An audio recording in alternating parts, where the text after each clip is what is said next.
ബിജുവിനെതിരെ ഒരുപാട് തെളിവുകളുണ്ട്. അത് ഞാൻ വരും ദിവസങ്ങളിൽ നിങ്ങൾക്ക് തന്നാൽ നിങ്ങളെ കൊണ്ട് അത് പബ്ലിഷ് ചെയ്യാൻ പറ്റുമോ? ഉറപ്പുണ്ടോ? ഒരു ചാനലുകാരും പബ്ലിഷ് ചെയ്തിട്ടില്ല. നിങ്ങൾക്ക് പബ്ലിഷ് ചെയ്യാൻ ധൈര്യമുണ്ടോ?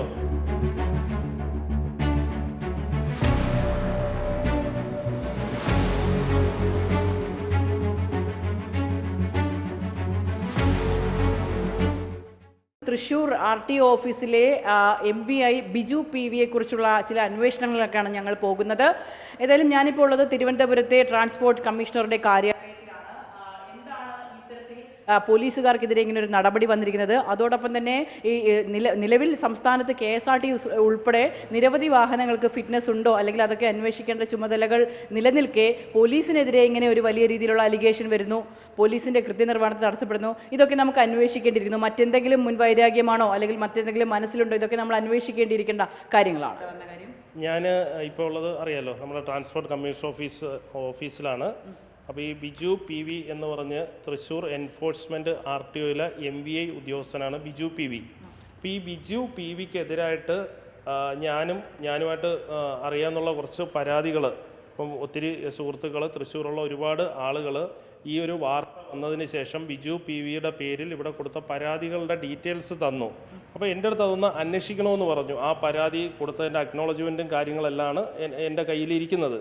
അപ്പോൾ ഇതുമായിട്ട് ബന്ധപ്പെട്ട് ഇതിൽ ഞാൻ കൊടുത്ത പരാതികളുമുണ്ട്, വേറെ പല ആളുകളും ഈ ഉദ്യോഗസ്ഥനെതിരെ കൊടുത്ത പരാതികളുണ്ട്. അപ്പോൾ ഇത് ഇവിടെ നിന്ന് തന്ന, ഈ കാര്യാലയത്തിൽ നിന്ന് തന്ന 16/3/2026 ഈ ബിജു PVക്കെതിരായിട്ട് ഇവിടെ പരാതി കൊടുത്തായിരുന്നു. ബിജു PVക്കെതിരായിട്ട് പരാതി കൊടുത്തപ്പോൾ ഇവിടെ നിന്ന് തന്നപ്പോൾ ഈ കാര്യാലയത്തിൽ നിന്നും അന്നു മുതലേ ഈ ഉദ്യോഗസ്ഥൻ കറപ്ഷൻ ഉള്ളൊരു ഉദ്യോഗസ്ഥനാണ്. അപ്പോൾ അതുമായിട്ട് ബന്ധപ്പെട്ട പരാതിയാണ് കൊടുത്തിട്ടുള്ളത്. അപ്പോൾ അത് ഇവിടെ യാതൊരു രീതിയിലുള്ള നടപടികളും ഈ ഓഫീസിൽ നിന്നില്ല. ബിജു PV എന്ന് പറഞ്ഞ ഉദ്യോഗസ്ഥൻ ഒരുപാട് കറപ്ഷനുള്ളൊരു ഉദ്യോഗസ്ഥനാണ്. അയാൾ പിന്നെ ഓവറായിട്ട് ഒരു സിനിമ സ്റ്റൈല്, ഇപ്പോൾ നമ്മൾ എന്ത് പറയാനാ, ഒരു സിനിമ സ്റ്റൈലിലൊരു ഇതൊക്കെയാണ്, ആക്ഷൻ ഹീറോ ബിജു എന്നൊക്കെ പറയുമ്പോൾ ആ ഒരു മോഡലിലാണ് ഇവൻ പൊയ്ക്കൊണ്ടിരിക്കുന്നത്. എന്നാൽ ഇവൻ 100% കറപ്ഷനുള്ളൊരു ഉദ്യോഗസ്ഥനാണ്. ഇവൻ്റെ പേരിൽ അനധികൃത സ്വത്ത് സമ്പാദ്യമുണ്ട്. അതുപോലെ തന്നെ ഇവന് പലർക്കും ഫൈൻ അടിക്കുന്നുണ്ട്. പല ആളുകളും ഇവന് സപ്പോർട്ട് ചെയ്യുന്ന കുറേ ആളുകളെ നിന്ന് പൈസയും വാങ്ങിച്ചുകൊണ്ട് മറ്റുള്ള ആൾക്കാരെ ദ്രോഹിക്കുന്നുണ്ട്. ഈ കാര്യങ്ങളെല്ലാം വിശദമായി കാണിച്ചുകൊണ്ട് ഈ കാര്യാലയത്തിൽ 4 മാസമായി പരാതി കൊടുത്തിട്ട് ഒരു നടപടിയില്ല. തിരുവനന്തപുരം വിജിലൻസിൻ്റെ ഓഫീസിലും ഇവനെതിരെ പരാതി കൊടുത്തു, എന്നിട്ടൊന്നും ഒരു നടപടിയും ഉണ്ടായിട്ടില്ല. അപ്പോൾ ഇതുപോലുള്ള ഉദ്യോഗസ്ഥന്മാരെ ഇവിടെ സംരക്ഷിക്കുന്നത്, ഇവിടെ ഒരു ഉദ്യോഗസ്ഥനുണ്ട്, മനോജ് കുമാർ K എന്ന് പറയും. അയാൾ RTOയും DTC ഒക്കെ ആയി വന്ന അയാളാണ് ഇതുപോലുള്ള ഉദ്യോഗസ്ഥന്മാരെ സംരക്ഷിക്കുന്നതിൻ്റെ മെയിൻ കണ്ണി എന്ന് പറഞ്ഞാൽ മനോജ് കുമാർ K എന്ന് പറയുന്ന ഉദ്യോഗസ്ഥനാണ്. അതുപോലെ തന്നെ തൃശ്ശൂർ എൻഫോഴ്സ്മെൻറ്റ് RTOയിലെ RTO സിന്ധു, എൻഫോഴ്സ്മെൻറ്റ് RTO ഓഫീസിലെ സിന്ധു എന്ന് പറയുന്ന RTOയാണ് ഇയാളെ സേവ് ചെയ്യുന്നത്. എന്തെങ്കിലും തെളിവുണ്ടോ സിന്ധു എന്ന് പറയുന്ന ആൾക്ക്? തെളിവുണ്ട്. നിങ്ങൾക്ക് എന്ത് തെളിവ് വേണം? വീഡിയോ ഉണ്ട്, ഓഡിയോ ഉണ്ട്. ഇദ്ദേഹത്തിനെ കുറിച്ച്, ബിജു PVയെ കുറിച്ച് സിന്ധുവിൻ്റെ അടുത്ത് പരാതി കൊടുക്കുന്ന സമയത്ത് സിന്ധു 4 മാസം മുന്നേ പരാതി സ്വീകരിച്ചിട്ട് അതിനൊരു മറുപടിയില്ല, റിപ്ലൈ ഇല്ല. സിന്ധു എന്ന് പറഞ്ഞ എൻഫോഴ്സ്മെൻറ്റ് RTOയുടെ ഒഫീഷ്യൽ നമ്പറിൽ, ഇപ്പം ഞാൻ തിരുവനന്തപുരമാണ്, അപ്പോൾ എനിക്ക് എല്ലാ ദിവസവും അങ്ങോട്ട് പോകാൻ പറ്റത്തില്ല. സിന്ധു എന്ന് പറയുന്ന എൻഫോഴ്സ്മെൻറ്റ് RTOയുടെ ഫോണിൽ വിളിച്ചാൽ പോലും അവർ അറ്റൻഡ് ചെയ്യത്തില്ല. അപ്പോൾ ആ സിന്ധു അതിനൊരു നടപടിക്രമങ്ങളോ ഒന്നും തന്നെ എനിക്ക് ഒരു രീതിയിലും അപ്ഡേറ്റ് ആയിട്ട് തന്നിട്ടില്ല. ഞാൻ നേരിട്ട് ഹാർഡ് കോപ്പിയും കൊടുത്തിട്ടുണ്ട്, അതുപോലെ തന്നെ ഇമെയിൽ വഴിയും അയച്ചിട്ടുണ്ട്. അത് ആർക്ക് വേണമെങ്കിലും പരിശോധിക്കാം, അതിനൊക്കെ തെളിവുണ്ട്. തെളിവൊന്നും അവർക്ക് നശിപ്പിക്കാൻ പറ്റത്തില്ല, ആർക്ക് വേണമെങ്കിലും പരിശോധിക്കാം.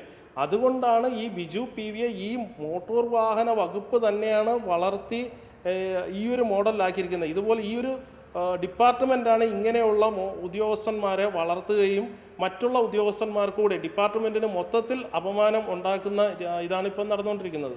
ബിജുവിനെതിരെയുള്ള എന്തൊക്കെ തെളിവുകളാണ് താങ്കളുടെ? ബിജുവിനെതിരെ ഒരുപാട് തെളിവുകളുണ്ട്. അത് ഞാൻ വരും ദിവസങ്ങളിൽ നിങ്ങൾക്ക് തന്നാൽ നിങ്ങളെ കൊണ്ട് അത് പബ്ലിഷ് ചെയ്യാൻ പറ്റുമോ? ഉറപ്പുണ്ടോ?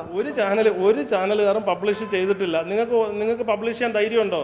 എന്താ അങ്ങനെ ചോദിച്ചാൽ, ഞങ്ങൾ ഇതുവരെ പബ്ലിഷ് ചെയ്തിട്ടില്ല. ഞങ്ങൾ നടത്തിയിട്ടുള്ള എല്ലാ ഇൻവെസ്റ്റിഗേഷൻ റിപ്പോർട്ടുകളിൽ ഞങ്ങൾ കൃത്യമായി തന്നെ ഏത് മനുഷ്യരെ കുറിച്ചാണെങ്കിലും ഞങ്ങൾ മുഖം നോക്കാതെ നടപടിയെടുക്കുന്നവരാണ്. അപ്പോൾ ഇത് ഞങ്ങളുടെ കയ്യിൽ തരാൻ താങ്കൾ ഉദ്ദേശിക്കുന്നുണ്ടോ ഈ തെളിവുകൾ? ഒരു കാര്യം ചെയ്യാം, നമുക്ക് അടുത്ത നോക്കട്ടെ, ഞാൻ നോക്കിയിട്ട് ചെയ്യാം. ഏതായാലും വളരെ ഗൗരവകരമായിട്ടുള്ള വിഷയം തന്നെയാണ് സംസ്ഥാന തലത്തിൽ ചർച്ച ചെയ്യേണ്ടിയിരിക്കുന്നത്. ഇതുമായി ബന്ധപ്പെട്ട ക്ലിയർ എവിഡൻസ് അദ്ദേഹത്തിൻ്റെ കയ്യിലുണ്ട്. ആ തെളിവുകളും അതിൻ്റെ ആ ക്ലിയർ പ്രൂഫുകളുമായി അദ്ദേഹം ഈ മോട്ടോർ വാഹന വകുപ്പിൻ്റെ ഓഫീസിൽ കയറി തുടങ്ങിയിട്ട് നാളുകളേറെയായി. പക്ഷേ മാധ്യമങ്ങൾക്ക് തരുന്നതിനെ പറ്റി അദ്ദേഹം ഒന്ന് ആലോചിക്കട്ടെ എന്ന് പറഞ്ഞു. പക്ഷേ വരും ദിവസങ്ങളിൽ ആ തെളിവുകൾ അദ്ദേഹം പുറത്തുവിടുമെന്നാണ് വ്യക്തമാക്കിയിരിക്കുന്നത്. ക്യാമറമാൻ അരുൺ സാഗറിനോടൊപ്പം ബില്ലു അനിത്സൻ, വിസ്മയ ന്യൂസ്.